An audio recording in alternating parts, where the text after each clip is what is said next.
कृष्ण हरी जय राम कृष्ण हरी हरि जय राम कृष्ण हरी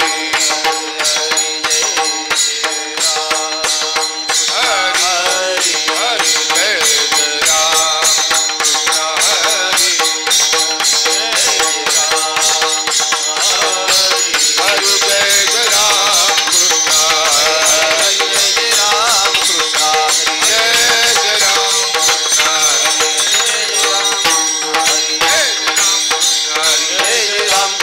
हरि जय राम कृष्ण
संसाराचे अंगी अवघीच व्यसने संसाराचे अंगी अवघीच व्यसने संसाराचे अंगी अवघीच व्यसने आम्ही या कीर्तने शुद्ध झालो आम्ही या कीर्तने शुद्ध झालो आम्ही या कीर्तने शुद्ध झालो संसाराचे अंगी अवघीच व्यसने संसाराचे अंगी अवघीच व्यसने संसाराचे अंगी अवघीच व्यसने संसाराचे अंगी अवघीच व्यसने आम्ही या कीर्तने शुद्ध झालो आम्ही या कीर्तने शुद्ध झालो आम्ही या कीर्तने शुद्ध झालो आता हे सोवळे झाले त्रिभुवन आता हे सोवळे झाले त्रिभुवन आता हे सोवळे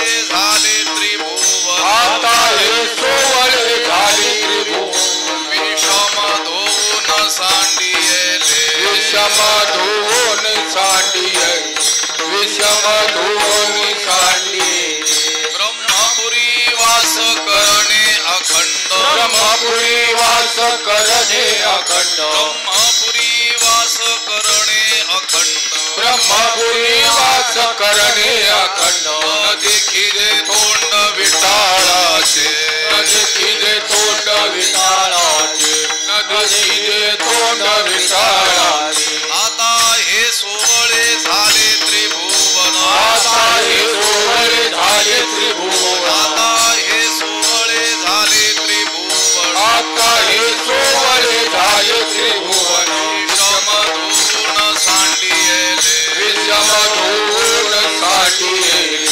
विषमधून साठिये तुका म्हणे आम्हा एकांताचा वास तुका म्हणे आम्हा एकांताचा वास तुका म्हणे आम्हा एकांताचा वास तुका म्हणे आम्हा एकांताचा वास ब्रह्मी ब्रह्मरस सेवू सदा ब्रह्मी ब्रह्मरस सेवो सदा ब्रह्मी ब्रह्मरस आता हे सोवळे झाले त्रिभुवन आता हे सोहळे झाले त्रिभुवन आता हे सोवळे झाले त्रिभुवन आता हे सोहळे झाले त्रिभुवन विषम धुवून सांडियेले विषमधून साठिये विषमधून साठिये विठोबार कुमार विठोबार कुमार विठोबार कुमार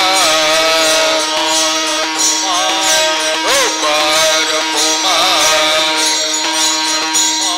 विठोबार कुमार विठोबार कुमार विठोबार कुमार विठोबार कुमार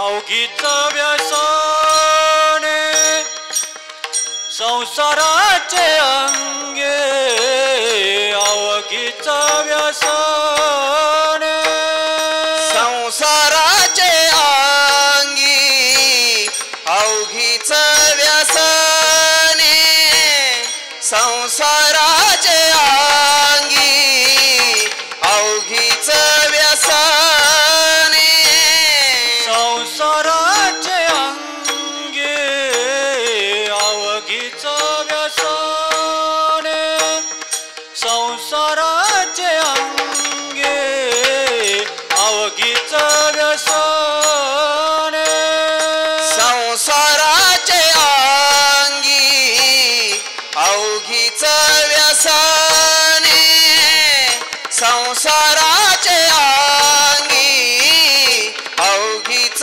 व्यसने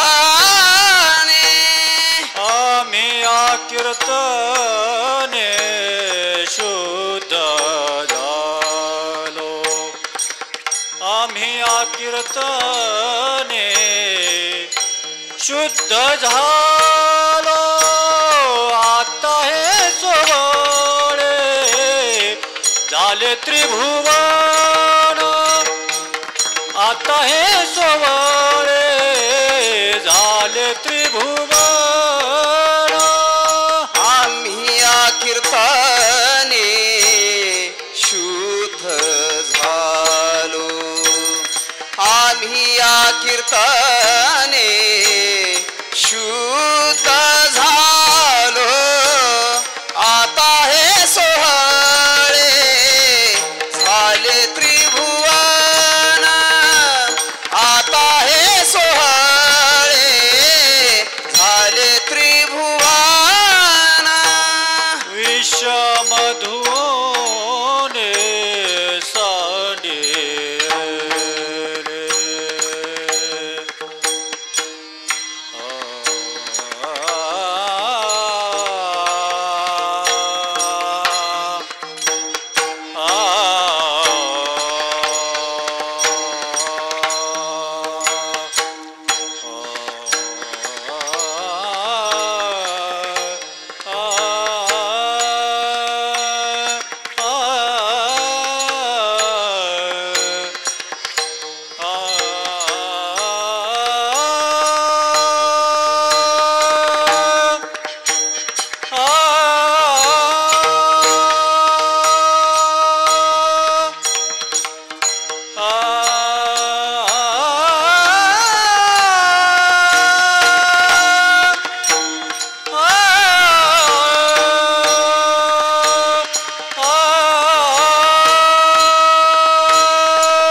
विषम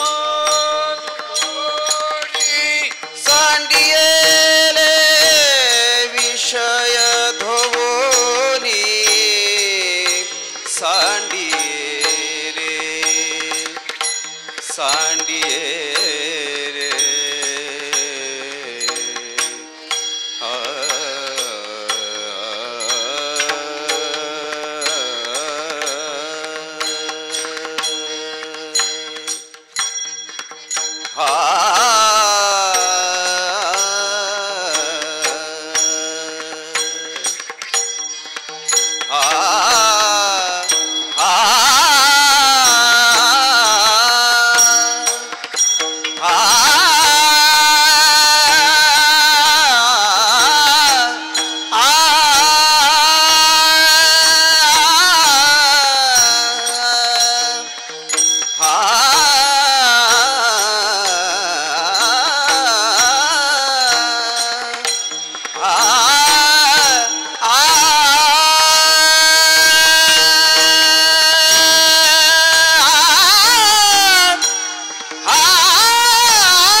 संसाराचे अंगी अवघीच व्यसने आम्ही या कीर्तने शुद्ध झालो.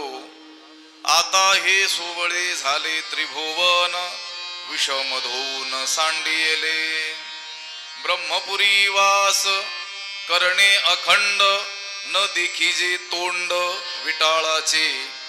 आता हे सोवळे झाले त्रिभुवन विषम धोवून सांडियेले तुका म्हणे आम्हा एकांताचा वास ब्रह्मी ब्रह्मरस शिव सदा आता हे सोवळे झाले त्रिभुवन विषम धोवून सांडियेले विठ्ठला विठ्ठल विठ्ठल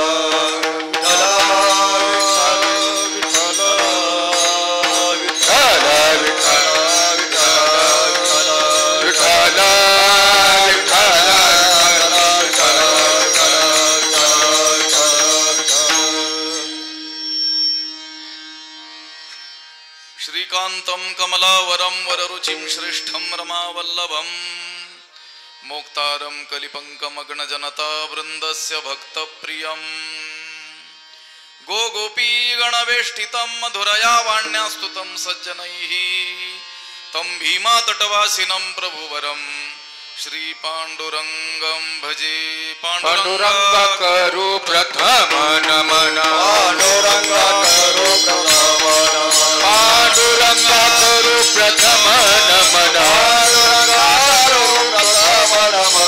करे चरणा संताचिया सरे चरण संताजिया उतरे चरण संताजिया त्यांच्या कृपाने कथेचा विस्तार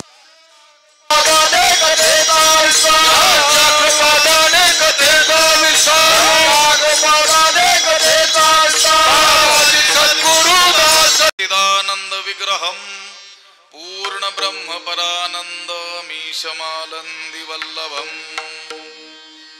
नमो सद्गुरु तुकया ज्ञान दीपा नमो सद्गुरु सच्चिदानंद रूपा नमो सद्गुरु भक्त कल्याण मूर्ती नमो सद्गुरु भास्करा पूर्ण कीर्ती अखंड मंडलाकारं व्याप्तमेन चराचरं तत्पदं दर्शितं येन तस्मै श्री गुरवे नमः जयांचे केले स्मरण होय सकळ विद्यांचे अधिकरण तेची वंदू श्री चरण श्री गुरूंचे ते नमस्कारोनी आता संसाराचे अंगी अवघीच व्यसने आम्ही या कीर्तने शुद्ध झालो आता हे सोवळे झाले त्रिभुवन विषम धोन सांडियेले प्राप्त स्थळी कीर्तन रूपी सेवेकरिता उपस्थित केलेला हा अभंग जगद्गुरु संत श्रेष्ठ वैराग्य शिरोमणी श्री तुकाराम महाराज यांचा निर्याण या प्रकरणातील 4 चरणांचा असून या अभंगद्वारे तुकाराम महाराजांनी मानवी जीवनाचं साध्य असलेली जी भगवत प्राप्ती आहे त्या भगवत प्राप्तीला साधन असलेलं आद्य साधन असलेली नामसाधना त्या नामसाधनेचं महत्व स्वानुभवानं प्रकट केलेलं आहे विठ्ठल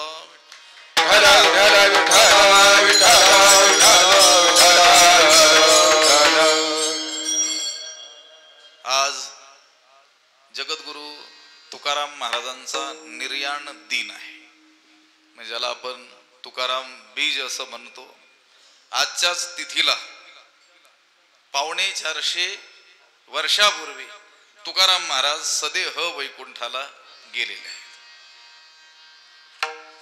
कळीच्या काळा माझी अद्भुत वर्तले या कलिकालामध्ये ही अद्भुत अशी गोष्ट घडली की देह घेऊन ते वैकुंठाला गेले लोकांतराला जाता येतं काही अडचण नाही पुण्यबळानं वैकुंठालाही जाता येईल स्वर्गालाही जाता येईल आणखी जे पितृलोक इत्यादी लोकांतर असतील त्यालाही जाता येईल आपल्यालाही जाता येईल जातात लोक पण देह घेऊन नाही जाता येत देह त्यागून जावं लागतं पण लोक म्हणतात स्वर्ग पाहता येतो पण मरून त्याच्यासाठी काय व्हावं लागतं अगोदर मरावं लागतं या देहाचा काय करावं लागतो त्याग करावा लागतो हा देह काय तिथं घेऊन जाता येत नाही पुण्यबळानं तिथं दुसरा दिव्य देह काय होतं आपल्याला प्राप्त होतो आणि जे जे काही पुण्य केलेले असतील ती पुण्याची फळं दिव्य भोग त्या ठिकाणी काय होतात प्राप्त होतात दिवी देव भोगान दिव्य भोग तिथं काय होतात प्राप्त होत असतात गोष्ट काय आहे की लोकांतराला जाता येतं पण देह घेऊन जाता येत नाही. पण तुकाराम महाराज वैकुंठाला गेले हे आश्चर्य नाही, तुकाराम महाराज देहासह वैकुंठाला गेले हे आश्चर्य आहे. विठ्ठला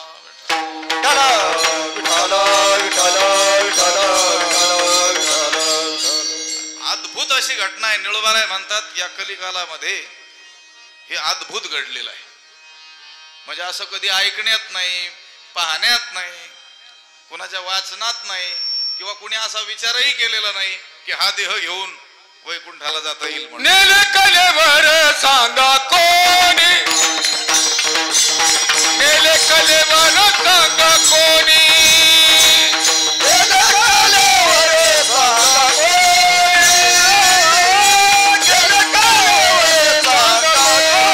मागे कवीश्वर झाले थोर थोर, मागे कवीश्वर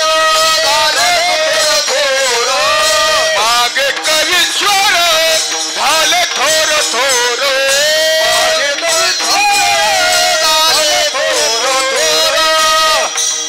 नेले कलेवर सांगा कोणी, नेले कलेवर सांगा कोणी,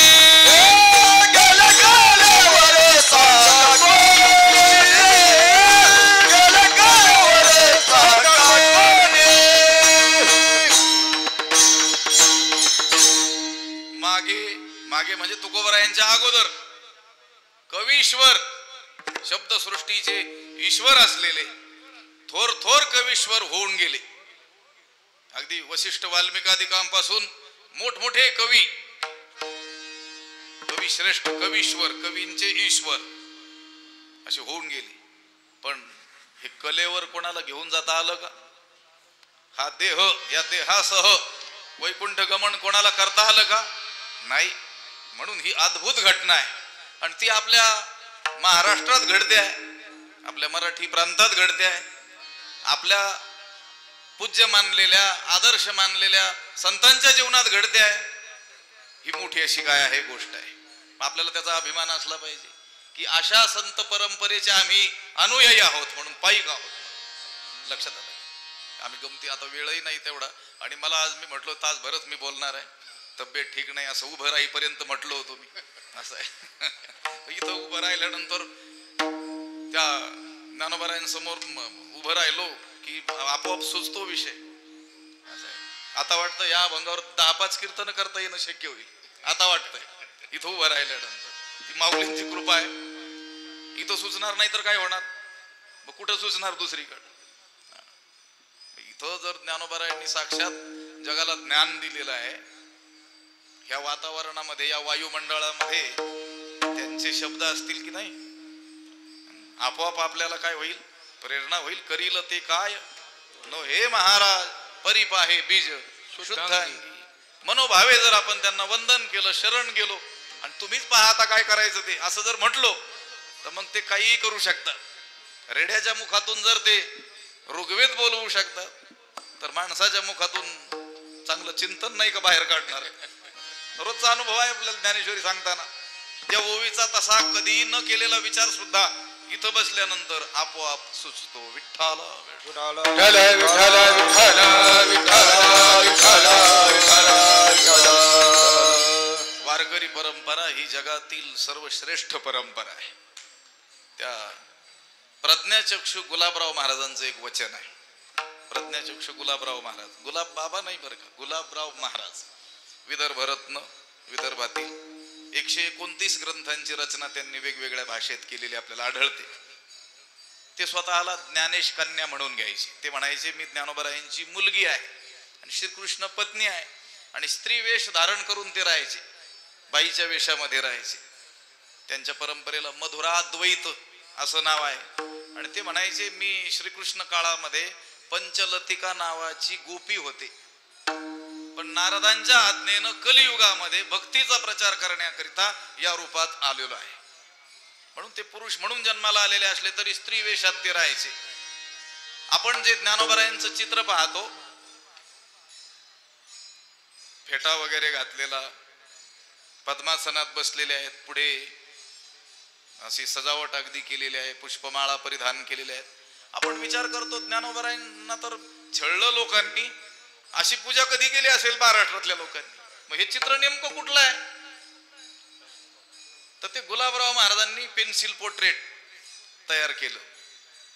त्यांना समाधी अवस्थेत ज्ञानोबाराय जसे दिसले, म्हणजे त्यांनी जी समाधी अवस्थेमध्ये त्यांना ज्ञानोबाराय असे दिसले. समाधी अवस्थेमध्ये म्हणजे समाधीला बसले त्यावेळेचे नाही, गुलाबराव महाराजांनी समाधी लावल्यानंतर त्यांना त्या समाधी अवस्थेमध्ये ज्ञानोबाराय जसे दिसले तसं त्यांनी पेन्सिलने चित्र रेखाटलं आणि तेच प्रसिद्ध चित्र आहे.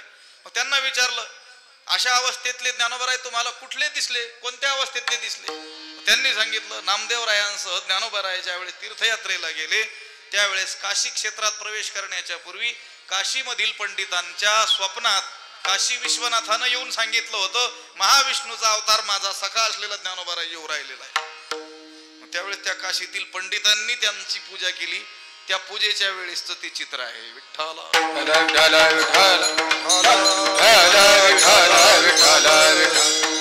एवढं का सांगावं लागलं मला? त्या गुलाबराव महाराजांचं वचन मला सांगायचंय, त्यांचा अधिकार अगोदर सांगावा लागला. नाहीतर तुम्ही म्हटले असते कोणीतरी असेल गुलाबराव महाराज म्हणून आता तुम्ही लक्ष देऊन ऐकाल. ही व्याख्यानाची पद्धत असते. ज्यांचं वचन सांगायचंय त्यांचा महिमा अगोदर सांगावा लागतो. नाहीतरी अलीकडच्या लोकांनी तीच पद्धत उचललेली दिसते. ज्या ठिकाणी व्याख्यानं वगैरे असतात, अनेक व्याख्याते असतात, त्यावेळेस तो निवेदक आता कोणाचं व्याख्यान होणार आहे, ते किती शिकलेले आहेत, ते कुठून आलेले आहेत, त्यांना काय काय पुरस्कार मिळालेले आहेत ते सांगत असतो. आणि मग आता हे बोलतील, मग लोक लक्षपूर्वक ऐकत असतात. त्या गुलाबराव महाराजांचं वचन आहे, वारकरी संप्रदाय हा एक दिवस विश्व धर्म होणार आहे.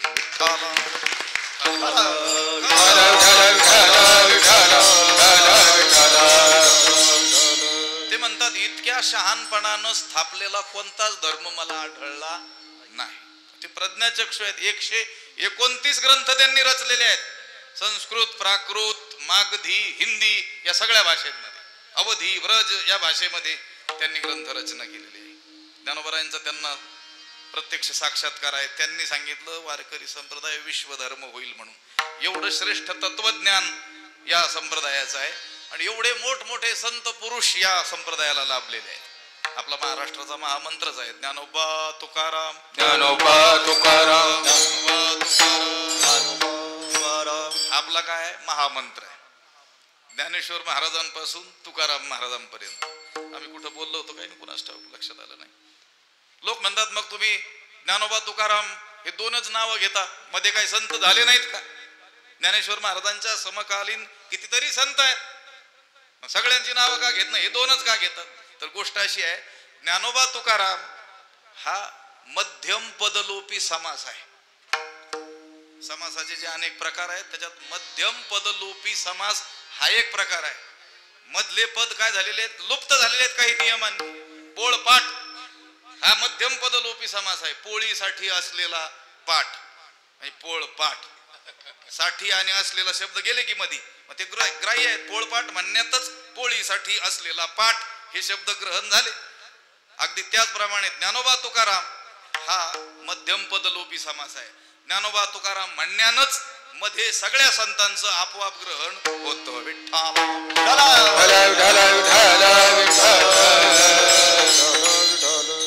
काल गमतीनं मी सांगितलं, आमच्या श्री गुरूंचं स्वामीजींचं वचन त्यांनी सांगितलं, एक भला मोठा तराजू तयार करायचा, अगदी काश्मीर पासून कन्याकुमारी पर्यंत लांबलचक तराजू तयार करायचा आणि तराजूच्या एका पारड्यामध्ये जगातील समस्त ग्रंथ ठेवायचे, सगळे, कोणत्याही भाषेतले, संस्कृत मधलेही सगळे ग्रंथ, आणि दुसऱ्या पारड्यात फक्त ज्ञानेश्वरी आणि तुकोबारायांचा गाथा ठेवायचा. तरी देखील पारड ज्ञानेश्वरी आणि गाथेचंच जड भरणार.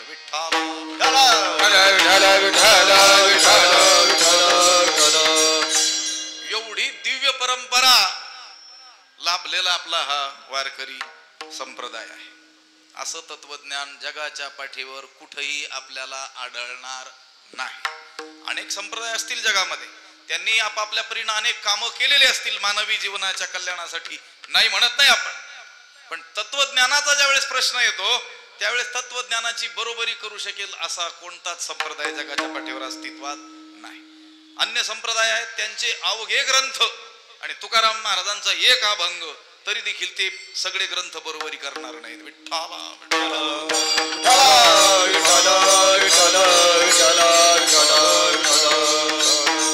जे काही उपलब्ध असलेले अभंग आहेत 4092 अभंग तुकाराम महाराजांची गाथा आपण ज्याला म्हणतो. चहुवेदाचे केले विवरण अर्थही गहन करून या चारही वेदाचं हे जणू काय केलेलं आहे विवरण केलेलं आहे आणि अधिक स्पष्ट रीतीने अर्थ त्यामध्ये काय केलेला आहे प्रकट केलेला आहे. वेदाचं भाष्य आहे पंचम वेद ज्याला म्हणतो. पाचवा म्हणजे नवीन पाचवा नाही तर 4 वेदाचं विवरण. तुकोपनिषद गुरुनाम गुरु मामासाहेब तुकाराम महाराजांच्या गाथेला म्हणायचे हे तुकोपनिषद आहे. उपनिषद आहे वेदाचं भाष्य आहे. आणि काल बोलताना मला वाटतं मी बोललो होतो ब्रह्मलीन रंगनाथ गुरुजी परभणीकर सांगायचे आम्ही वैकुंठवासी सद्गुरु वक्ते बाबांच्या मुखातून ऐकलं. त्यांचे ते श्री गुरु रंगनाथ गुरुजी परभणीकर वेदांत केसरी वेदांताचा मोठा प्रचार प्रसार त्यांनी आपल्या जीवनामध्ये केला. महान संत होऊन गेले. ते सांगायचे तुकाराम महाराजांच्या गाथेच्या एका पारायणानं 4ही वेदाचं पारायण केल्याचं पुण्य प्राप्त होतं. विठ्ठला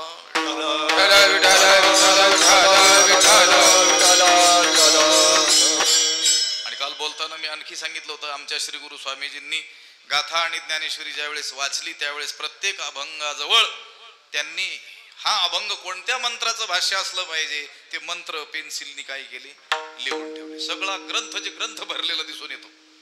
अनेक कागद मध्ये मध्ये जोडलेले आपल्याला दिसून येतात. प्रत्येक ओवी ही कोणत्या तरी वेदाच्या मंत्राचं काय आहे भाष्य आहे. अगदी जशाचा तसा मंत्र मराठी भाषेमध्ये तुकाराम महाराजांनी काय केला प्रकट केला. असा हा दिव्य परंपरा लाभलेला आपला संप्रदाय आहे. ज्ञानेश्वर महाराज तुकाराम महाराजांसारखे दिव्य संत आपल्याला लाभलेले आहेत. त्यामुळं तत्वज्ञानासाठी आपल्याला दुसऱ्याच्या दारात हात पसरण्याची अजिबात आवश्यकता.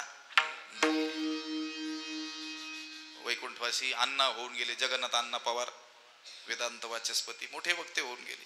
ते म्हणायचे महाराष्ट्राबाहेरचे जे अनेक संप्रदाय आहेत जे महाराष्ट्रात येतात कथा वगैरे करण्याच्या निमित्तानं त्यांनी येऊ नये असं आम्ही म्हणत नाही. पण त्यांनी आम्हाला उपदेश करण्यासाठी येऊ नये. काही शिकायचं असेल तर यावं आम्ही त्यांचं स्वागत करतो. विठ्ठला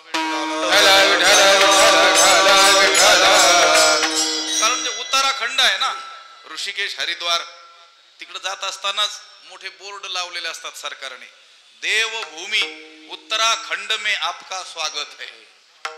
तिला काय म्हणतात देवभूमी. अण्णा देखील सांगायचे महाराष्ट्र सरकारनं सुद्धा महाराष्ट्रात प्रवेश करणाऱ्या ज्या जे रस्ते आहेत बाहेर राज्यातले तिथं बोर्ड लिहावेत संत भूमी महाराष्ट्र में आपका स्वागत है.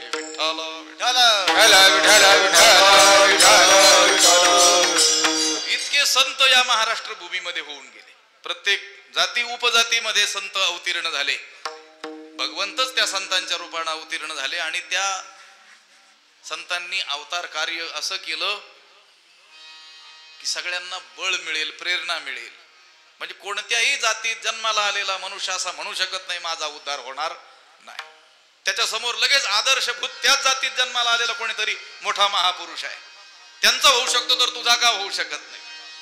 अगदी कोणत्याही जातीचा उल्लेख करा त्या जातीमध्ये कोणीतरी महापुरुष इथं काय झालेले आहेत अवतीर्ण झालेले आहेत. महाराष्ट्र ही संतांची भूमी आहे. आमचे आळंदीचे गुरुवर्य मारुती बाबा कुरेकर म्हणत असतात महाराष्ट्रामध्ये संतांचं उभं पीक आलं इतकं पीक आलं. जगामध्ये जेवढे संत होऊन गेले ते एकीकड आणि केवळ महाराष्ट्रामध्ये जेवढे संत होऊन गेले ते एकीकड तरी देखील महाराष्ट्रातील संतांचीच संख्या अधिक भरेल. विठ्ठला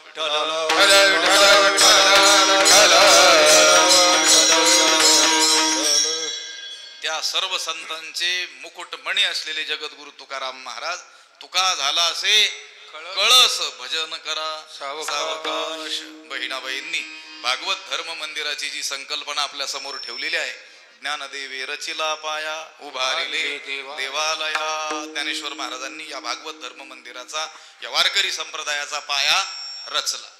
कुठं रचला इथंच रचला मंदिरातच. लक्षात आलं का ते तर कळत नाही लोकांना. नुसतंच म्हणतात ज्ञानदेवे रचिला पाया कुठं रचिला इथं पैस खांबाजवळ रचिला. ज्ञानेश्वरीच्या रूपानं रचिला. तत्वज्ञानाचा पाया ज्ञानोबारायांनी याच ठिकाणी रचिला. विठ्ठला आणि त्या भागवत धर्म मंदिराचा कळस होण्याचं भाग्य कोणाला आहे? जगद्गुरु तुकाराम महाराजांनी. तुका सर्व श्रेष्ठ प्रिय प्रिया माथोर सर्वश्रेष्ठ प्रिया माथोर तुका सर्वश्रेष्ठ प्रिया माथोर सर्वश्रेष्ठ प्रिया माथोर लोकावतार नामयाचा. कोणाचे उद्गार आहेत हे? आता तुकाराम महाराजांना सर्वश्रेष्ठ म्हणतात म्हटल्यानंतर तुकाराम महाराजांच्या नंतर कोणीतरी म्हटलेलं असलं पाहिजे असं वाटण्याचा संभव आहे. आता आपलं वर्णन कोण करील? आपल्या अगोदर होऊन गेलेले लोक कसं काय करतील? आपल्या नंतर किंवा आपल्या समकालीन कोणी असेल आणि वर्णन करण्याला काही असेल आपल्याकडे तर करतील. लक्षात आलं? आता हे तुकाराम महाराजांचं वर्णन आहे. तुका सर्वश्रेष्ठ प्रिय आम्हा थोर. किती विशेषण! सर्वश्रेष्ठ, थोर आणि आम्हाला प्रिय. का का बरं ते थोर आहेत? का सर्वश्रेष्ठ आहेत? का तुम्हाला प्रिय आहेत? ते म्हटले कारण ते नामदेवरायांचे काय आहेत? अवतार. जगद्गुरु तो का अवतार नामयाचा संप्रदाय सकळाचा येथोनिया संप्रदाय सकळाचा येथोनी. जगद्गुरु तो का अवतार नामयाचा संप्रदाय सकळाचा येथोनी. जगद्गुरु तुका अवतार नामयाचा जगद्गुरु तुका अवतार नामयाचा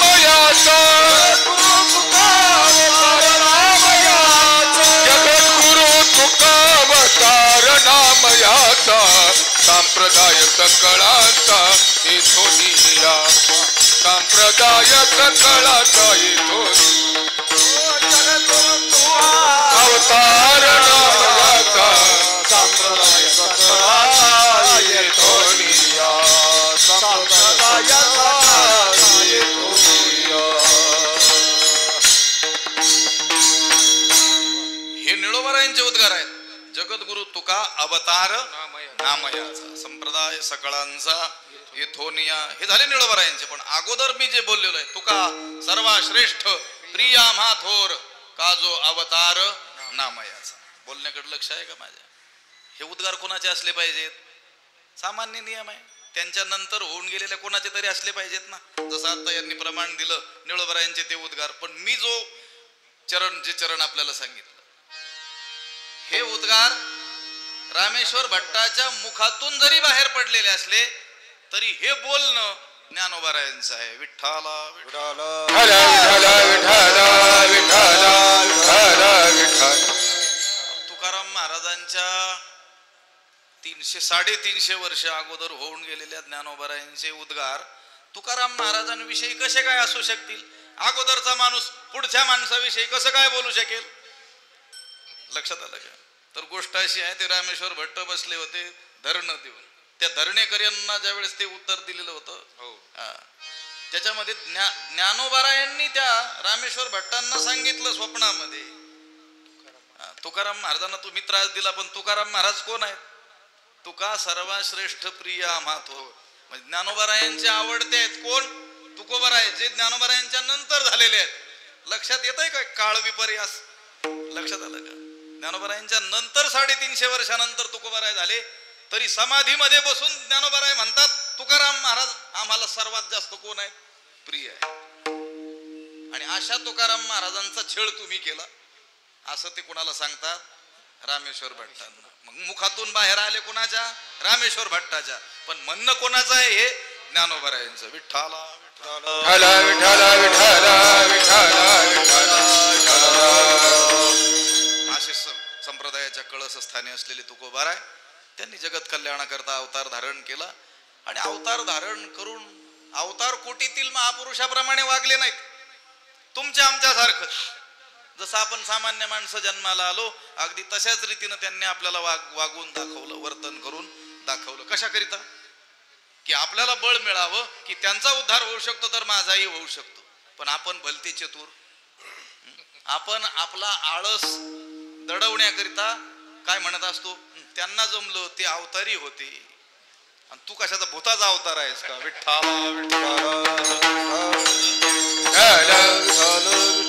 आपण आपला आळस दडवण्याकरिता, लक्षात आलं का? प्रयत्न न करता फुकट मिळण्याची सवय आपल्याला असल्यामुळं ते प्रयत्नापासून परांगमुख होण्याकरिता आपण काय म्हणतो, अहो त्यांना जमलं, ते कोण होते? अवतारी होते. तुला तर बऱ्याच गोष्टी अशा जमतात की ज्या त्यांना जमणार नाही. पण ज्या जमायला पाहिजेत त्या जमल्या पाहिजे. म्हणून त्यांनी काय केलं, सामान्य माणसासारखं वर्तन करून दाखवलं. अच्छा, अभंगाकडे आपल्याला यायचे चिंतनही झालं पाहिजे. मग जर ते अवतार कुटीतील होते तर मग त्यांना साधना करण्याची काय गरज? लक्षात आलं का? साधना करून दाखवली की नाही त्यांनी? नाम साधना केली की नाही? पांडुरंग ध्यानी पांडुरंग म्हणी, जागृती स्वप्नी पांडुरंग माझी मज झाली, अनावर वाचा छंद या नामाचा घेतला से, बोलावा विठ्ठल, पहावा विठ्ठल, करावा विठ्ठल जीव भाव. सतत नामचिंतन त्यांनी केलं की नाही?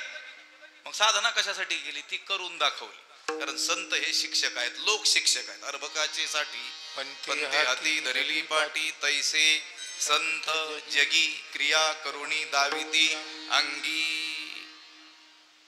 बाळकाचे चाली माता जाऊ जाणून पाऊल घाली. त्या आईला काही झपझप चालता येत नाही का? येतं, पण ती बाळकाच्या चालीनं का चालते? त्याला चालायचं शिकता यावं म्हणून. तिला तर ते वेगी ताशी 6 किलोमीटर चालेल ती वेगानं. पण जगातली मोठी धावपट्टू जरी असली स्त्री, पीटी उषा, एकदम पळू शकते कितीतरी वेगानं, पण ती जर तिच्या बाळासोबत ज्यावेळेस चालेल त्यावेळेस कशी चालेल? माता जाणूनी पाऊल घाली. त्या मुलाचं पाऊल जेवढं पडतं तेवढं ती चालेल, कारण त्याला शिकवायचंय. तो शिक्षक, तो तर खूप उच्च विद्याविभूषित शिक्षित असतो तो देखील काय करतो, त्या मुलाचा हातात धरून गिरवतो. आ ई कशासाठी? अर्भकाचे साठी, त्या बाळासाठी. पंते हाती धरिली पाटी, हे उदाहरण दिली. तैसे संत जगी क्रिया करून दावी ती अंगी. अगदी या उदाहरणाप्रमाणे संत या जगामध्ये काय करतात? क्रिया करून दाखवतात, भक्ती करून दाखवतात, साधना करून दाखवतात, उपासना करून दाखवतात. त्यांना गरज आहे का? माझे जीवीची आवडी पंढरपुराने न गुडी. ज्या पंढरीला जाऊन आपल्याला पांडुरंगाचं दर्शन करायचं, ते पांडुरंग रूपच होऊन गेले, तरी देखील आपल्यासाठी म्हटले पंढरपुराने न गुढी. जर ते गेलेले दिसले नसते तर लोक म्हटले असते तेच गेले नाही, आम्ही कशाला जाऊ? आता संत जात असून सुद्धा काही महाभाग जातच नाही. मग ते जर गेलेच नसते तर लोकांना पंढरपूरच माहीत झालं नसतं. म्हणून तुम्ही आम्ही जे सामान्य रीतीनं जन्मलेली माणसं आहोत, अगदी आपल्यासारखं ते जन्मून दाखवतात आणि काय करतात? क्रिया करून दाखवत असतात. या संसाराचं व्यर्थत्व ते आपल्याला सांगत असतात. या संसाराची व्यर्थता कशी आहे ती आपल्याला सांगत असतात. कारण ज्यावेळेस संत जगाकडे पाहतात त्यावेळेस त्यांना दिसून येतं की हे सगळे जीव त्या संसारामध्ये काय झालेले आहेत? रममाण झालेले आहेत. या संसारामध्ये इतके रममाण होऊन गेलेले आहेत की देवाला ते विसरलेले आहेत. ज्याकरिता हा देह त्यांना प्राप्त झाले, देवे दिला देह भजना गोमटा, तो या झाला फाटा बाधिकेचा. देवानं भजना करतात, देवाची प्राप्ती करण्याकरिता हा देह माध्यम म्हणून दिलेला असताना सुद्धा हे मात्र विषयामध्ये गुरफटलेले दिसून येतात आणि पुन्हा पुन्हा जन्म मरणाच्या फेऱ्यामध्ये अडकलेले दिसतात. दुःख प्राप्त यांना झालेलं दिसतं. हे पाहून त्यांना येतो हिताचा कळवळा, पडती हाती म्हणून काळा बुडत हे जन न देखवे डोळा. येतो कळवळा म्हणून या त्यांना त्यांच्या अंतकरणात या जीवाविषयी कळकळ निर्माण होते की हे जीव देवानं एवढा सुंदर नरदेह दिलेला, जेणे हा जीव दिला दान, ते त्यांचं सांगतात. तयाचे करीन चिंतन ते म्हणतात, आपण नाही म्हणत. लक्षात आलं?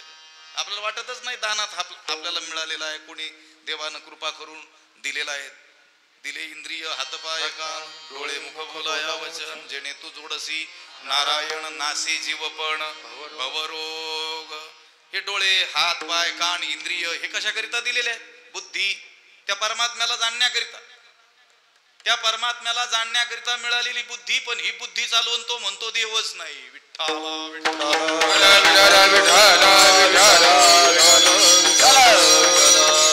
आणि त्याचा परिणाम देवाला विसरली म्हणून विसरली तया थोर झाली हानी. पचतील खाणी 84. त्या देवाला हे विसरून गेले म्हणून यांना 84 लक्ष योनीमध्ये पुन्हा पुन्हा भ्रमण करावं लागतं. पुन्हा पुन्हा संसाराचं तोंड यांना पाहावं लागतं, संसारामध्ये पडावं लागतं आणि दुःख भोगावं लागतं. हे पाहून त्यांना कळवळा निर्माण झाला आणि मग त्या संसाराचं दुःख रूपत्व, संसार हा कसा दुःख रूप आहे, संसार दुःख मूळ चौकडी इंगळ विश्रांती नाही कोठे रात्रंदिवस तळमळ, हे त्यांना सांगावं लागतं. हे जीवांनो, तुम्हाला जरी हा संसार सुखरूप वाटत असला, गोड वाटत असला, आकर्षक रमणीय नित्य वाटत असला, सत्य वाटत असला, तरी हा वाटतो तसा नाही, दिसतो तसा. आपल्याकडे मन आहे की नाही, दिसतं तसं नसतं म्हणून. मग मन आहे की नाही, दिसतं तसं नसतं, हे नुसतंच आपण म्हणतो. पण हे जगत दिसतं तसं नाही हे मानायला तयार नाहीत. विठ्ठला विठ्ठला विठाला विठाला. हे जगत कसं आहे, कसं दिसतं, सुखरूप दिसतं. कोणाला दुःखरूप वाटतंय, वाटतो का तुम्हाला संसार दुःखाचा वाटतो का? वाटतो तर करता कशा? ज्या अर्थी करता त्या अर्थी तुम्हाला तो दुःखरूप वाटत नाही. ठाऊक जी आहे संसार दुःखाचा, पण त्यांना ठाऊक आहे, तुम्हाला कुठं ठाऊक आहे? पण तुम्हाला ठाऊक नाही हे मला ठाऊक आहे ना. तुकोबरांना ठाऊक आहे संसार हा दुःख रूप आहे. दुःख बांधवडी आहे हा संसार, बांधवडी आहे हा संसार, दुःख बांधवडी आहे हा संसार, बांधवडी आहे हा संसार, सुखाचा विचार नाही कोणी, सुखाचा विचार नाही कोणी, सुखाचा विचार नाही कोणी. दुःख बांधवडी आहे हा संसार, सुखाचा विचार नाही कोठे, कोठेही नाही. कुठेतरी असेल भाव, नाही कुठेच नाही. राजा दुखिया प्रजा दुखिया, दुखिया जग वैरागी, सगळे दुखी आहेत. जो देखे सो जो देखे सो दुखिया बाबा, जो देखे सो दुखिया बाबा, सुखिया कोई नहीं रे, सुखिया कोई नहीं रे. आज जो देखे तो दुखिया बाबा, ये देखे तो दुखिया बाबा, दुखिया कोई नहीं रे, सुखिया कोई नहीं रे. राजा दुखिया प्रजा दुखिया, राजा दुखिया घर बैरागी, दुख के कारण सुख देवने उदरी माया जागी जागी रे.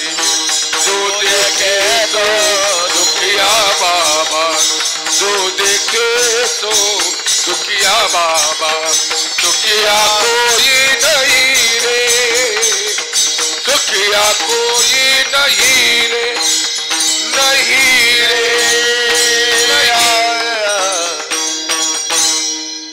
जो देखे, ज्याला पाहावं तो दुःखीच आहे. सगळीकडे दुःखाचं रडगाणच आहे. आम्ही गमतीनं सांगत असतो काही महापुरुषांनी सांगितलेल्या काही दृष्टांत गोष्टी. आमचे दहीगावचे वैकुंठवासी कृष्णदेवा होऊन गेले, ज्ञानेश्वरी कंठस्थ होते, उलटी सुलटी, वयाच्या अगदी 79व्या वर्षी देहत्याग झाला. तोपर्यंत अगदी ज्ञानेश्वरी उपस्थित. कोणती ओवी सांगा, मागच्या पुढच्या 100 ओव्या सांगू शकणार लगेच. त्यांनी सांगितलं होतं, ते म्हटले गरीब लोकांना उगीच भ्रम असतो श्रीमंत सुखी आहेत म्हणून. बोलले लक्षात येत का? भ्रम असतो कोणाला? गरिबांना. काय भ्रम असतो? श्रीमंत सुखी आहेत म्हणून. त्यांना माहित नसतं ही त्यांच्यापेक्षा जास्त काय आहेत, दुःखी आहेत म्हणून. त्यांनी उदाहरण सांगितलं होतं. ते म्हटले एक माणूस बाजारात आला, आता विक्री करता लोक येतात, काही खरेदी करता येतात. त्याने विलक्षणच वस्तू विकायला आणली. काय आणलं? विंचू आणले म्हणे. काय आणले? विंचू. आता विंचू कोणी विकायला आणतं का? आघटीतच घडलं, पण आणले विंचू. लहान मोठे, काळे पांढरे तांबडे असे. आणि ओरडू लागला, विंचू घ्या विंचू, कोणताही विंचू 5 रुपयाला. त्या बाजारात एक जण असा चिकित्सक माणूस फिरत होता. त्याला वाटलं विंचू आणून आणले म्हणे, आणि सगळे विंचू एका भावात विकतो, याला विक्रीचं ज्ञान नाही म्हणे.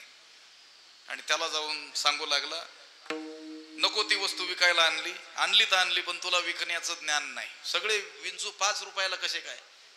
जो लहान असेल तो 3-4 रुपयाला द्यावा, थोडा मोठा असेल तर 5.5-6 रुपये का घेईन, जो काळा असेल त्याची थोडी कमी किंमत घ्यावी, तांबडा पिवळा असेल तर थोडा महाग विकावा. सगळे विंचू सारखे कसे? तुला विकण्याचं ज्ञान नाही. तो माणूस म्हटला नाही, विकण्याचं मला चांगलं ज्ञान आहे. तो म्हटलं कसं काय? अरे लहान मोठी वस्तू असेल तर तिची किंमत कमी अधिक केली जाते ना. आता लहान टरबूज असेल, मोठं टरबूज असेल, एका किमतीत कसं काय विकलं जाईल? तो म्हटलं टरबुजाचं वेगळं आहे ना विंचूचं वेगळं आहे. सगळ्यांची किंमत एक असण्याचं कारण असं आहे, विंचू लहान असो की मोठा असो, काळा असो की तांबडा असो, दणका सारखाच आहे. म्हणजे विठ्ठल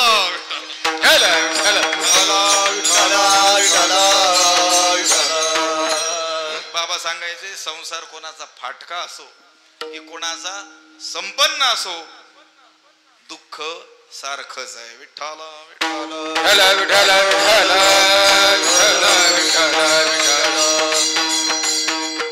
आपण संसार करतो की संसार जाणलाय?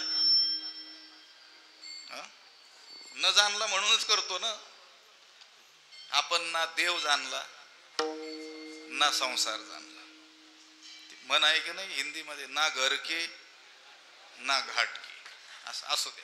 आपण देव जाणला असता तर आपले उद्गार राहिले असते, सर्व सुखल्यालो सर्व अलंकार आनंदी निर्भर डुल्लत असो दुःख ते कैसे नये स्वप्नाशी, असे आपले उद्गार राहिले असते. आहेत का तसे उद्गार? नाही आहेत. एखाद्याला उगीच विचारावं कसं काय चाललंय, बरं आहे म्हणतो. उगीच बरं म्हणतो. आपण ना देव जाणला ना संसार जाणला. संतांनी मात्र देवही जाणला आणि संतांनी या संसाराचं स्वरूपही जाणलं. ठाऊकची आहे संसार दुःखाचा. ते म्हटले हा संसार जसा आहे तसा आम्ही जाणला. कसा आहे आम्हाला ठाऊक आहे, हा दुःखाचा आहे. दुःखाचा आहे म्हणजे दुःख रूप आहे. संसारात दुःख आहे असं नाही, संसार म्हणजेच दुःख. विठ्ठल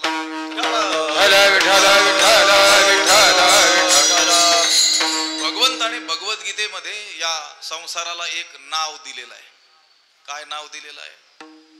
दुःखालयम अशाश्वतम दुःखालयम. आलय शब्दाचा अर्थ स्थान असा होतो.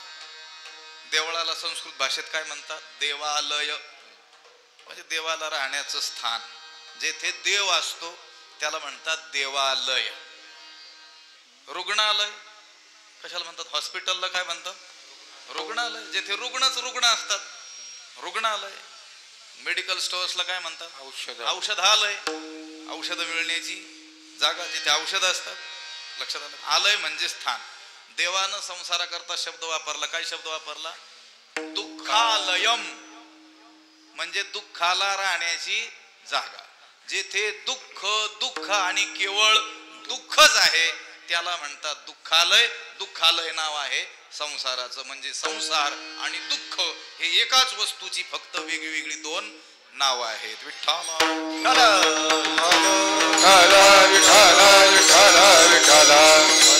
याकरिता संतांनी वारंवार आपल्याला उपदेश केलेला आढळून येतो. भगवान शंकराचार्यांचा एक श्लोक आठवतोय, सगळा नाही सांगणार, अर्थात सांगतो. ते चित्ताला उपदेश करतात.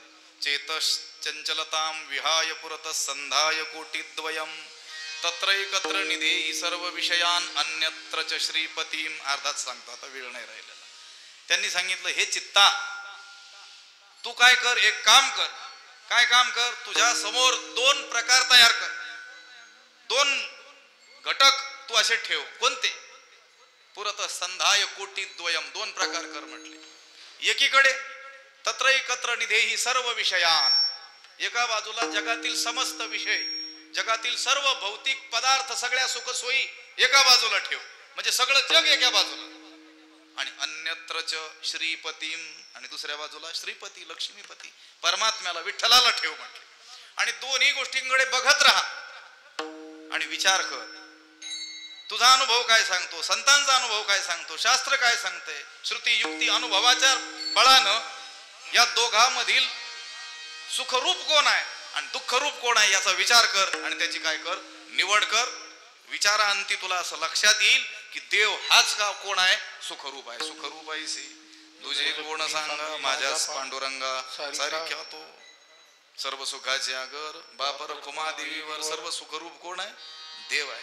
आणि जो संसार आहे जो सुखरूप वाटतोय तो वरून वाटतोय, पण दुःख लेवणी सुखाची अंगी सळीत जगाते. त्याने फक्त सुखाचं पांघरून सुखाचा अंगरखा घातलेला आहे. आतमध्ये मात्र काय आहे? हे प्रत्यक्ष दुःख आहे. हे तुला विचारांती कळून येईल. तू संतांच्या संगतीत बसून काय कर? विचार कर. बैसता संतांची संगती कळो आले कमळापती आपले कोणीच नव्हती. अगदी देह सुद्धा आपला नाही आहे. देह संबंधी हे तर फारचे दूरचे झाले.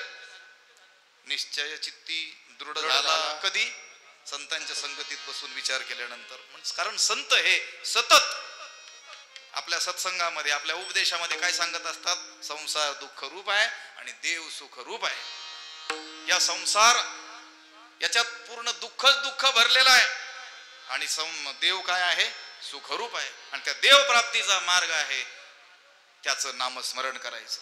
आणि केवळ ते जगाला सांगत नाहीत, अनुभव आले अंगा या जगात तसे तुका म्हणे चाखोनी सांगे मज अनुभव आहे अंगे. तुकाराम महाराज म्हणतात अगोदर मी त्याचा अनुभव घेतला आणि मग तुम्हाला सांगायला काय झालो? प्रवृत्त झालो. असं थोडंच आहे की अमृताची गोडी पुढीला सांगसी आणि आपण उपाशी मरोनिया. तुकाराम महाराजांचं वचन आहे. अनेक जणांचं तसंच असतं ना, दुसऱ्याला सांगतात अमृत किती मधुर आहे, किती सुस्वाद आहे, त्याचा किती गोड लागतं. लोकांनी त्याचं प्रवचन ऐकलं, अमृत किती मधुर आहे हा विषय घेऊन 1 तासभर बोलला स्खलित. लोकांनी पायच धरले. नंतर म्हटले नक्की हे अमृत पिऊन आलेले असले पाहिजे, त्याच्याशिवाय एवढं वर्णन करूच शकत नाही. विचारलं महाराज तुम्ही नक्की अमृत पिऊन आलेले असले पाहिजेत, अमृताची चव तुम्हाला ठाऊक असली पाहिजे, कधी तुम्ही अमृत पेले? त्यांनी सांगितलं अमृतच काय, अमृत तुल्य सुद्धा मिळालं नाही. त्या चहाला अमृत तुल्य म्हणतात. म्हणजे हा उपासी आहे आणि दुसऱ्याला काय सांगतो? अमृताची गोडी सांगतो. तसं संतांचं नाही. कारण अनुभवा वाचून बडबडते. तुकाराम महाराज म्हणतात अनुभवाशिवाय बोलणं ही काय आहे? बगबग आहे, वटवट आहे. मंडुकी वटवट तैसे देवा. हे बेडकं डराव करतात, अगदी निरर्थक ही वटवट आहे. पण संत जे बोलतात ते अनुभवाचंच बोलत असतात. पण कोणी विचारलं असेल तुकाराम महाराज हा संसार पूर्णपणे दुःखरूप आहे असं तुम्ही सांगता आणि या संसाराच्या दोषाचं क्षालन करण्याकरिता हरिनाम श्रेष्ठ आहे हे तुम्ही सांगता, तुम्हाला अनुभव आहे का? अभंगाचं पहिलं संसाराचे अंगी अवघीच व्यसने, संसाराच्या अंगी अवघीच व्यसने, संसाराचे अंगी अवघीच व्यसने, संसाराच्या अंगी अवघीच व्यसने, संसाराचे अंगी अवघीच व्यसने, संसाराचे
संसाराचे अंगी अवघीच व्यसने आम्ही या कीर्तने शुद्ध झालो.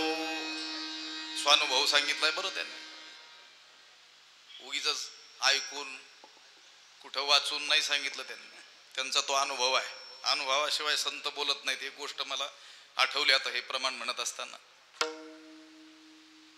गुरुनाम गुरु मामासाहेब दांडेकर एकदा कीर्तनाला उभे राहिले आणि त्यांनी कीर्तनाला अभंग घेतला. संसाराच्या तापे तापलो मी देवा करिता या सेवा कुटुंबाची. अभंग घेतला आणि तिथं त्यांचे ज्येष्ठ गुरुबंधू मारुती महाराज गुरव ते उपस्थित होते. गुरुनाम गुरु जोग महाराजांचे 4 प्रमुख शिष्य संस्थेच्या संबंधानं, बंकट स्वामी महाराज, मारुती महाराज गुरव, लक्ष्मण महाराज इगतपुरीकर आणि मामासाहेब दांडेकर, संस्थेच्या संबंधानं असलेले शिष्य. आणि संस्थेशी संबंध नसलेली अनेक थोर व्यक्ती जोग महाराजांचे शिष्य होऊन गेले, पण ते तेवढे प्रसिद्धीला पावले नाही. वैकुंठवासी तुकाराम महाराज खेडले झुंगेकर हे देखील तुकाराम जोग महाराजांचे शिष्य. योगीराज तुकाराम महाराज, पुन्हा केशव महाराज देशमुख पुण्यातील ज्ञानेश्वरीचे मोठे अभ्यासक होते. नारद भक्ती सूत्रावर त्यांनी ओवीबद्ध काही रचना केलेली आहे. पण संस्थेच्या संबंधानं असलेले प्रमुख 4 शिष्य इथं आपण फोटो लावलेले आहेत त्यांचे. बंकट स्वामी महाराज, मामासाहेब आहेत, लक्ष्मण बुवा इगतपुरीकर आहेत. फक्त मारुती बाबा गुरव कुठे नाहीये, काढलाय होता फोटो लायब्ररीत असेल, असू दे. आता ते फोटो जर राहू दे, फक्त त्यांचं नाव सांगितलं मी. ते कीर्तनाला होते. आणि ज्ञानेश्वर महाराज मंदिर आळंदी समाधी मंदिर या ठिकाणी जी रोजची 4 ते 5 प्रवचनाची सेवा आहे, ज्ञानेश्वरीच्या प्रवचनाची. आता संस्थेलाच 108 वर्ष स्थापन झालेला होतील. त्याच्या अगोदर 4-6 वर्ष प्रवचन होत होते आणि त्या प्रवचनातून जन्म झाला संस्थेचा. मारुती बाबा प्रवचन करायचे आणि त्यांना वाटलं इथं साधकांना शिकण्याकरिता एक संस्था असली पाहिजे. जोग महाराज तर या संस्थेच्या विरोधात होते, नको म्हणायचे, पण त्यांना भाग पाडलं त्यांनी संस्था स्थापन करायला. ते मारुती महाराज गुरव, आळंदी हे त्यांचं गाव, विरक्त शिरोमणी असलेले. आणि मामांनी अभंग घेतला, संसाराच्या तापे तापलो मी देवा करिता या सेवा कुटुंबाची. आणि ते पुढे बसलेले होते. ते म्हटले, मामा तुम्हाला संसाराचा काही अनुभव आहे का? कारण मामा ब्रह्मचारी, ते गृहस्थी होते. गृहस्थी असून वैराग्यवान महात्मा होते. मग मामा म्हटले नाही, बसा खाली म्हटले. मग आणि तो फेटा घेऊन उभा राहून त्यांनी 2 तास कीर्तन केलं. विठ्ठला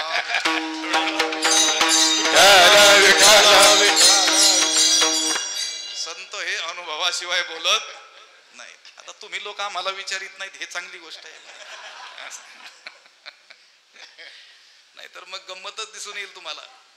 मुखे बोले ब्रह्मज्ञान, मनी मनी मनी मनी धन आणि मान. तू कोण म्हणतात आयसियाची करिता सेवा, काय सुख होय जीवा? अशांची सेवा करून तुम्हाला काय सुख होईल? तेही नरकाला आणि त्यांची सेवा केल्यामुळे तुम्ही हळूहळू विठ्ठला विठ्ठला विठ्ठला विठ्ठला तुकोबाराय सांगतात, संसाराचे अंगी अवघीच व्यसने आम्ही या कीर्तने शुद्ध झालो. संसाराच्या अंगी, संसाराचं स्वरूप हे अवघ दुःख रूप आहे. व्यसन शब्दाचा अर्थ दुःख आहे. ज्ञानेश्वरीमध्ये देखील व्यसन शब्दाचा प्रयोग केलेला आहे. सांगे पैल तिरा जावे ऐसे व्यसन जे थपावे तेथ नावे ते त्याजावे घडे केवी. उदाहरण दिलेलं आहे ज्ञानोबरायांनी. आपण नदीच्या ऐल तीराला आहोत, पण असं काहीतरी संकट उपस्थित झालं की आपल्याला पलीकडे जाण्याशिवाय गत्यंतरच नाही. आणि तिथं नाव होती. तो म्हटला, ह्या अशा घाणेरड्या नावेत मी काय बसणार नाही, मग मरशील. बिबट्या आलेला होता. ज्ञानोबराय म्हणतात, सांग बरं अर्जुना, नावे ते त्याजावे घडे केवी. नावेचा त्याग करावा असं घडेल का? कधी नाही घडणार. ऐसे व्यसन जे थपावे, सांगे पैल तिरा जावे ऐसे व्यसन जे थपावे. पैल तीराला गेलंच पाहिजे असं संकट जर ऐल तीराला प्राप्त झालेलं असेल. व्यसन म्हणजे संकट, व्यसन म्हणजे दुःख. आणि व्यसन म्हणजे तुम्ही म्हणता तसं व्यसन, व्यसन तंबाखूचं, बिडीचं, नसेल तर चहाचं का होईल. त्या साहित्यिकांनी सांगितलं, व्यसनानी बहुनी संती, या जगामध्ये खूप खूप खूप व्यसन आहेत, पण त्याच्यातले 2 व्यसन खूप चांगले आहेत म्हटलं. सांगा सांगा म्हटले, 2 का होईना तेवढे का होईना करायला भेटते. ते म्हटले जगात खूप व्यसन आहेत, पण त्याच्यातले 2 व्यसन खूप चांगले आहेत. कोणते? शास्त्राभ्यसनम व्यसनम, हरिपाद सेवनम व्यसनम. शास्त्राचा अभ्यास करण्याचं व्यसन आणि भगवंताच्या चरण कमळाची सेवा करण्याचं व्यसन. विठ्ठल विठ्ठल विठ्ठल विठ्ठल विठ्ठल. व्यसन शब्दाचा अर्थ आहे नाद, छंद, जे व्यसन असतं ते. आणि व्यसन शब्दाचा अर्थ आहे संकट, दुःख, क्लेश. हा हा विठ्ठल विठ्ठल विठ्ठल विठ्ठल विठ्ठल विठ्ठल. आवडी आणि लाजवी, व्यसन आणि शिणवी. आवड आहे आणि लाज वाटते असं होणारच नाही. ज्या गोष्टीची आवड आहे ते करण्यात माणूस कधीच लाजत नाही. लाजतो याचा अर्थ तेवढी आवड नसली पाहिजे. व्यसन आणि शिणवी, त्याला व्यसन, तिथं व्यसन शब्द व्यसन अर्थात आहे. अहो काही माणसं सांगतात, जुनी कीर्तनकार दृष्टांत सांगायचे. 2-4 किलोमीटर शेत, 5-50 वर्षापूर्वीचा काळ, त्यावेळेस काही साधनं वगैरे थोडीच होती. अशी बैलगाडीमध्ये जायचं, तिथं आऊ थाकायला गेला म्हणे माणूस, आणि चुकून तंबाखू पुडी घरी राहिली. तंबाखूचे व्यसन त्याला होतं. आणि तिथं गेल्यानंतर आठवण झाली, तिथून पायी आला म्हणे. त्या पायी येण्याचं दुःख त्याला काही वाटलं का? नाही. व्यसन आणि शिनवी हे घडतच नाही म्हटले. ते व्यसन म्हणजे व्यसन, आणि व्यसन म्हणजे दुःख, संकट, क्लेश. इथं जो व्यसन शब्द आहे अभंगात, तो दुःख या अर्थी आहे. संसाराच्या अंगी अवघीच व्यसने, एक प्रकारचं दुःख नाही संसाराच्या अंगी, अवघीच व्यसने. जेवढे काही दुःख आहेत ते संसाराच्या पोटी आहेत. विठ्ठल विठ्ठल विठ्ठल विठ्ठल विठ्ठल. संसाराचे अंगी अवघीच व्यसने. मग तुम्ही काय केलं? आम्ही या कीर्तने शुद्ध झालो. आम्ही मात्र शुद्ध झालो. आम्ही संसारातच आहोत. संसार दुःखरूप आहे, त्या दुःखरूप संसारात आम्ही आहोत, पण आम्ही शुद्ध झालो. कशाने? आम्ही या कीर्तने शुद्ध झालो. त्यांनी कीर्तन केलं. कीर्तन चांग कीर्तन चांग होय अंग हरिरूप, होय अंग हरिरूप, होय अंग हरिरूप. कीर्तन चांग होय अंग हरिरूप, होय अंग हरिरूप, होय अंग हरिरूप. भाग्य तरी ऋणी देव आई, भाग्य तरी ऋणी देव ऐसा, भाग्य तरी ऋणी देव ऐसा, भाग्य तरी ऋणी देव ऐसा. ब्रह्मीभूत काय होत ते कीर्तन, ब्रह्मीभूत काय होत ते कीर्तन, ब्रह्मीभूत काय होत ते कीर्तनी, ब्रह्मीभूत काय होत ते कीर्तन. भाग्य तरी ऋणी देव ऐसा, भाग्य तरी ऋणी देव ऐसा. भाग्य तरी ऋणी देव ऐसा, भाग्य तरी ऋणी देव ऐसा.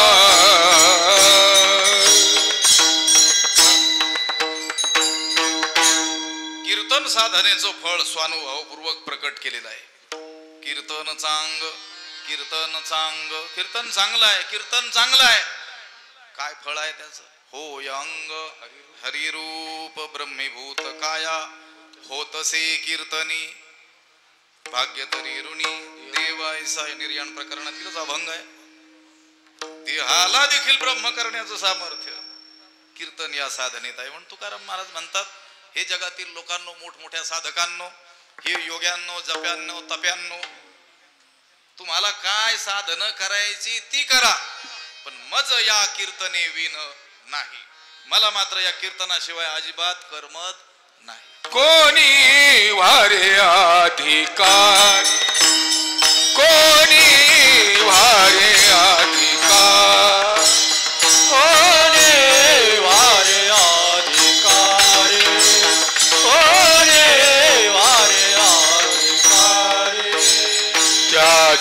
हरी देईन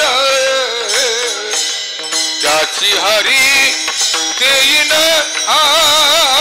कोणी वारे अधिकारी कोणी वारे अधिकारी त्याची हरी देईन त्याची हरी देईन कोणी वारे अधिकारी कोणी वारे अधिकारी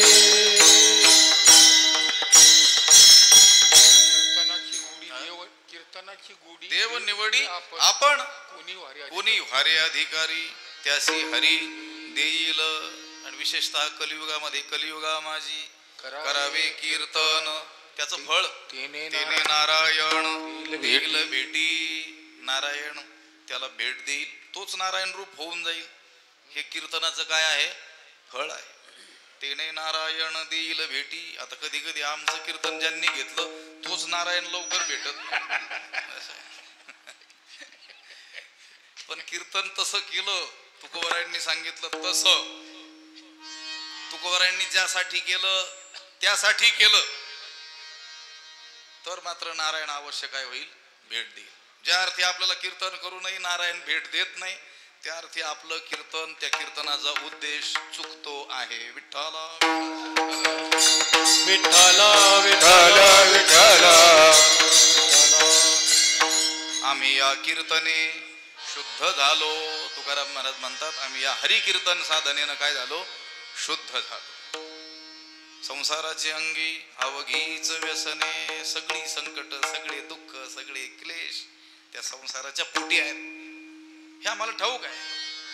आणि पूर्वासुरींनी पूर्व संतांनी शास्त्राने या हरिकीर्तनाचं महत्व आम्हाला सांगितलेलं आहे. आम्ही हरिकीर्तन या साधनेचा काय केला अवलंब केला आणि आम्ही या कीर्तने शुद्ध झालो म्हणजे आम्ही ब्रह्मरूपतेला प्राप्त झालो. आणि आपण बघत आलेलो आहोत विषय ज्ञानेश्वरी मध्ये जो स्वतः ब्रह्मरूपतेला प्राप्त होतो. मी देह नसून मी देह भिन्न चैतन्य स्वरूप आत्मा आणि तू ब्रह्मरूपच आहे या बोधावर जो पोहोचलेला असतो त्याला सगळं जग देखी आपुल्या प्रतीती जगची मुक्त. तो मुक्त झाला म्हणून त्याला सगळं जगच कसं दिसतं मुक्त दिसतं. हा नियमच आहे. जो जसा असतो तसं जग दिसत असतं. चोराला सगळं जग कसं दिसतं चोरच दिसतात त्याला. सज्जनाला सगळं जग सज्जन दुर्जनाला सगळं जग दुर्जन. त्या दुर्योधनाला सांगितलं होतं सज्जन माणूस धरून आण म्हणून एखादा. सगळं गावभर फिरला आणि सांगितलं एकही सज्जन माणूस नाही कारण हा दुर्जन होता. त्याला सज्जन कोणी दिसलंच नाही. धृतराष्ट्र या युधिष्ठिराला धर्मराजाला बोलवलं त्याला सांगितलं एखादा दुर्जन माणूस धरून आण. तोही दिवसभर फिरला पण एकही दुर्जन माणूस सापडला नाही. तो म्हटला सगळी चांगलीच माणसं आहेत. मग जो जसा असतो तसं त्याला दिसतं. मग जो स्वतः मुक्त होतो देखे आपुलिया प्रतीती जगची मुक्त. आदौ ब्रह्माहमस्मीति अनुभव उदिते खलविदम ब्रह्मसाग. पश्चात मी ब्रह्म आहे मी वासुदेव तत्वता या बोधावर जो पोहोचतो त्याला त्याच्या पुढच्या क्षणीच हे सगळंच जग ब्रह्मरूप आहे असं प्रतीतील येत. सगळं जग आम्हाला आता त्रिभुवन सोबळ दिसू लागलं. आता रामदास झाले त्रिभुवन आता हे सोहळे झाले त्रिभुवन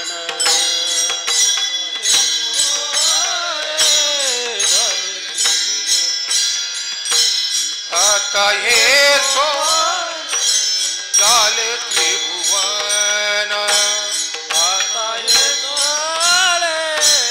झाले त्रिभुवन आता हे सोहळे झाले त्रिभुवन आता हे सोहळे झाले त्रिभुवन झाले त्रिभुवन आता हे सोहळे झाले त्रिभुवन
विठोबा रखुमाई विठोबा रखुमाई विठोबा रखुमाई विठोबा रखुमाई रखुमाई विठोबा रखुमाई रखुमाई विठोबा चला लवकर रखुमाई विठोबा रखुमाई रखुमाई हरी विठ्ठल श्री ज्ञानदेव तुकाराम ज्ञानेश्वर महाराज की जय तुकाराम महाराज की जय रखुमाई विठोबा रखुमाई विठोबा रखुमाई रखुमाई हरी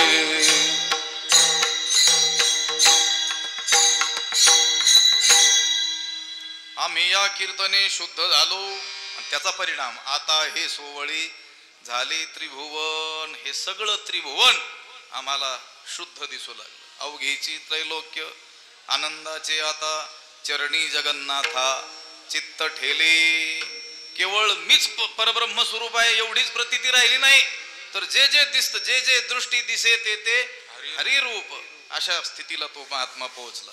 आणि ज्याला खरा बोध होत असतो ना, त्याच्या दृष्टीनं बद्ध कोणीच शिल्लक राहत नाही. सर्वत्र हरिदर्शन होणं हे तर खरं मुक्तीचं लक्षण. नाही तर तो म्हणतो मी एकटा मुक्त आहे, तू मुक्त आहे बाकीचे काय भूत आहेत. लक्षात आलं का? तू ब्रह्म आहे, अहम ब्रह्मास्मी, तू ब्रह्म आहे बाकीचे. अरे तू ब्रह्म आहे असं ज्यावेळेस म्हणतोस त्यावेळेस तुला दुसरं कोणीच दिसू नये. सगळीकडे परब्रह्माचीच काय यावी प्रतीती यावी. सर्व कर्मे ती झाली ब्रह्मार्पण. त्याचा परिणाम जन नोहे अवघा जनार्दन. त्याला कोणी जनच दिसू नयेत, त्याला कोणी जीव दिसू नयेत, त्याला सगळंच काय दिसावं, परब्रह्म स्वरूप दिसावं. अगदी त्याचप्रमाणे आता हे सोवळे, आता म्हणजे कधी आम्ही या कीर्तने शुद्ध झालो, कीर्तन साधनेनं आम्ही शुद्ध झालो, त्यानंतर हे सगळं जगच आम्हाला सोवळ दिसू लागलं. आता हे सोवळे झाले त्रिभुवन, विषम धुवून सांडियेले. जी विषमता होती, जे भेद होते, ते या ज्ञानानं काय झाले, धुतल्या गेले. लक्षात आलं का? हरिकीर्तन आम्ही एवढं केलं की त्यानं पांडुरंगाची प्रसन्नता आम्हाला प्राप्त झाली. आणि तेषाम सततयुक्तानां भजतां प्रीतिपूर्वकं ददामी बुद्धियोगं तम येन मामुपयांति ते. भगवंत म्हणतात जो प्रीतिपूर्वक सतत माझं भजन करतो मी त्याला बुद्धियोग देतो, म्हणजे ज्ञान प्रदान करतो. कीर्तनाचा परिणाम काय? ज्ञान होणं. आणि ज्ञानाचं लक्षण काय? सर्वत्र हरिदर्शन होणं, कोणत्याही भेदाची आता त्याला प्रतीती न येणं. विषम धुवून सांडियेले. राहता कुठे? ब्रह्मपुरी वास करणे. म्हणायचं काय? वेळ नाही राहिली. ब्रह्मपुरी वास करणे अखंड. अखंड आम्ही ब्रह्मपुरी. ब्रह्मपुरी म्हणजे कोणतं एखादं गाव आहे का जिथं साक्षात्कार झालेले लोक जाऊन राहतात? ब्रह्मपुरी नाही. ब्रह्मपुरी म्हणजे ब्रह्मावस्थेमध्ये आम्ही अखंड वास्तव्य करतो. ब्रह्मपुरी वास करणे अखंड.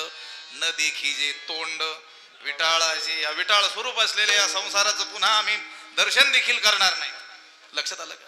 म्हणजे पुन्हा या जन्म मरण परंपरेत आम्ही अडकणार नाही. बीज बाजूनी केलेलाही आम्हा जन्म मरण नाही. आता आम्हाला पुन्हा आईच्या गर्भवासात जायचं नाही. न देखीजे तोंड विटाळाचे.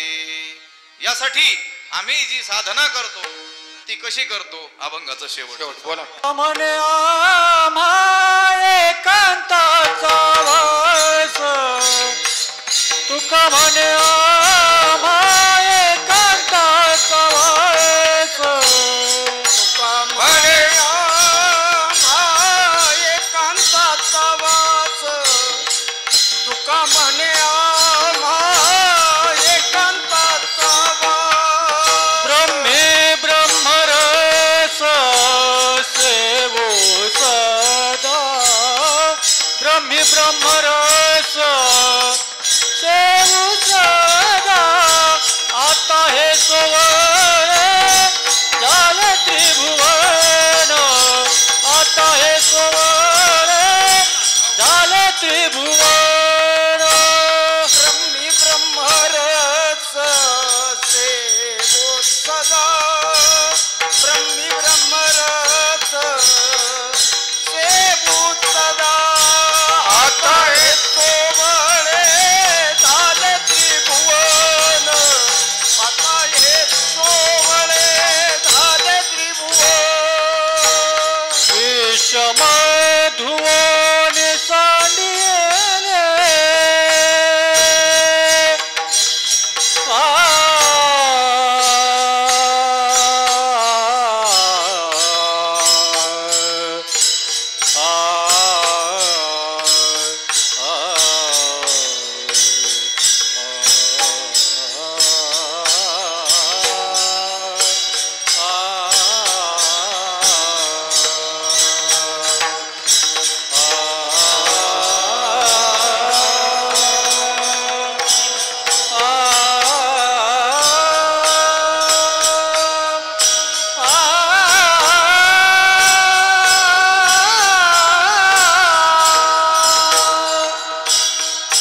ज्ञानराज माऊली तुकाराम ज्ञानेश्वर माऊली ज्ञानराज माऊली तुकाराम ज्ञानेश्वर माऊली ज्ञानराज माऊली तुकाराम ज्ञानेश्वर माऊली ज्ञानराज माऊली तुकाराम.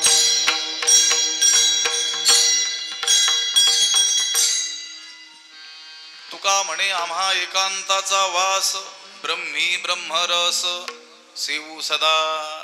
या ब्रह्मरसाचं सेवन आम्ही एकांतामध्ये करू. एकांत शब्दाचा अर्थ एकांत म्हणजे लोकांचा त्याग करून का? लोकांचा त्याग करून याचा अर्थ लोकवासनांचा त्याग करून. लोकात राहणं दोष नाही आहे, लोकात राहून लोकमान्यतेची वासना ठेवणं हा दोष आहे. लोकात राहणं जर दोष असता तर आपल्या सगळ्या संतांनी जी साधना आपल्याला सांगितली ती कुठंतरी डोंगरात जाऊन करायची सांगितली असते. पण त्यांनीच सांगितलं न लगती सायास जावे वनांतर. वनांतर नाही जायचं, पुन्हा एकत्र येऊन साधना करा तुम्ही आम्ही खिळी मिळी गदारोळी आनंदे असं नसतं सांगितलं. एकटे एकटे ध्यानाला बसा म्हटले असते ध्यान घरात जाऊन. लक्षात आलं का? आपली साधना सामूहिक साधना आहे. फक्त लोकवासनेचा काय करायचा? त्याग करायचा. नाहीतर खरं तर ह्या ब्रह्मरसाचं सेवन तर लावणी मृदंग श्रुती टाळ घोष सेवू ब्रह्मरस आवडीने. मग मला सांगा एकटा माणूस मृदंगन टाळन विनान घेऊन कसं काय भजन करेल? कमीत कमी 2-4 तर माणसं पाहिजेत की नाही? ब्रह्मरसाचं सेवन हे लोकांमध्ये सुद्धा होऊ शकतं, पण तसे लोक असतील तर. लक्षात आलं का? साधकानं साधून कोणात राहावं? जे धर्ममार्गी लोक आहेत त्यांच्यात राहावं. त्यांच्यात राहण्यात काय मानावं? भूषण मानावं. आपल्या कीर्तनाला वारकरी लोक येतात हे अभिमानानं सांगावं. लोकांचं आता अलीकडं कीर्तनाचं मीटर वेगळं आहे. ते खूप मोठे महाराज आहेत का? त्यांच्या कीर्तनाला हे येतात सारे बिना माळकरीच. असो तुका म्हणे आम्हा एकांताचा वास ब्रह्मी ब्रह्मरस शिव सदा आता हे सोवळे झाले त्रिभुवन विषम धोवून सांडिले. हा निर्याण प्रकरणातील अभंग आहे. 23 अभंग निर्याण प्रकरणाचे तुकाराम महाराजांचे आहेत. आणि त्या अभंगामध्ये तुकाराम महाराजांनी त्यांना वैकुंठाला जाण्याच्या अगोदरपासूनची जी पार्श्वभूमी आहे ती सांगितलेली आहे.